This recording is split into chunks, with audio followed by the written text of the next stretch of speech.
You're a level 17 wizard, and it took you years to get this far. And you finally have the strongest kind of spell in the game, a level 9 spell. So, as you stay a safe distance away from the enemies and cast Meteor Storm to devastate them. This didn't happen on a screen, but in your mind or on the table.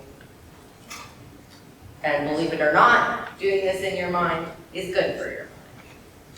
The example above can be seen in happening in few tabletop role-playing games or TTRPGs. If you are unfamiliar with that concept, I'm going to give you my best definition. A TTRPG is a game which is either played in the mind, in which case the DM, Dungeon Master, describes the scenery and you say what you want to do, or on a table, in which case the DM still describes the scenery and you still say what you want to do, but this time to scale. Most of the game is either combat, role-playing, or puzzles. Like, for example, the famous water climber. You know that one where you take the treasure in the middle and the statues around the room open their mouths and water pours out. The first thing that comes to mind is either Dungeons and Dragons or Pathfinder, perhaps. Or maybe you're utterly unfamiliar with the topic. But there's also Call of Cthulhu, Frosthaven, and Gloomhaven, among others. So, let me take you on an adventure. These tabletop role-playing games can play a key role in developing social emotional learning skills in kids and adults. Social emotional learning has become increasingly important as social media and distinct fashions of communicating across distances have become more and more widespread. If you haven't learned how to interact with people on a regular basis, to put it simply, you're out of luck. The SEL also helps with resolution, empathy, and self-regulation. Since it's so necessary to work together in TTRPG, playing increases kids' ability to function as a team.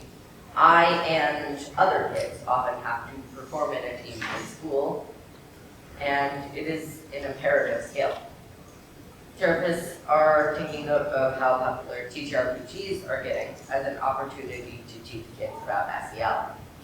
For many therapists, the benefits of D&D are obvious because it is, by definition, role-playing, character development, and conflict resolution, which are all major tenets of cognitive therapy. This is called Clariastes from Forbes. As adventuring occurs in a dangerous and fluctuating environment, for the most part, if you don't work together, you die.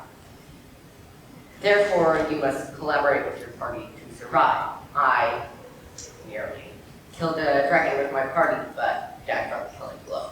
The dragon was a combat rating of 23. That means, on average, you need 4 level 23 characters to kill it. We were level 10.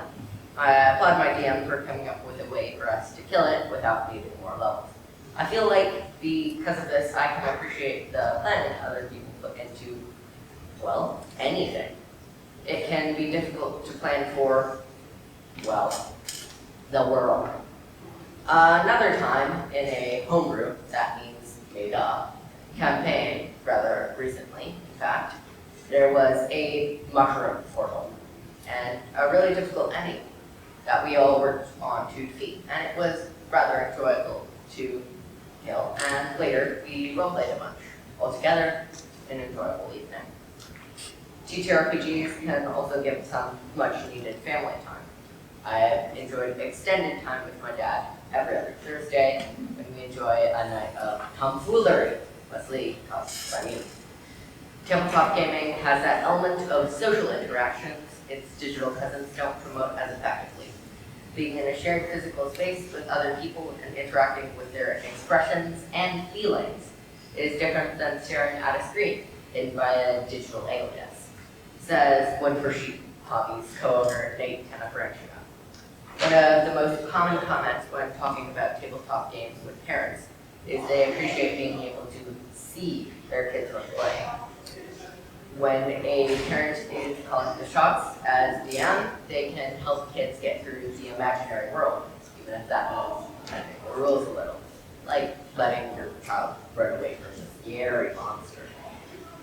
Playing can also show another perspective on real-life situations, such as dragons being shown as bullies, dungeons as schools, and gods as adults in their lives. The fantasy world is sufficiently far from reality that kids are empowered to tackle difficult subjects at a safe emotional distance. Facing these challenges, even within the symbolic realms of swords and sorcery, may help provide footing to improve emotional awareness and help players operate more confidently in the real world. Most of all, TTRPGs are fun. You can do a lot of things with vanilla books, and even more with homebrew. Whether you prefer role-playing, puzzles, or combat, there's a TTRPG for you. The moral of the story is, we need more teamwork and empathy in the world. TTRPGs build those skills for both children and adults. Thank you.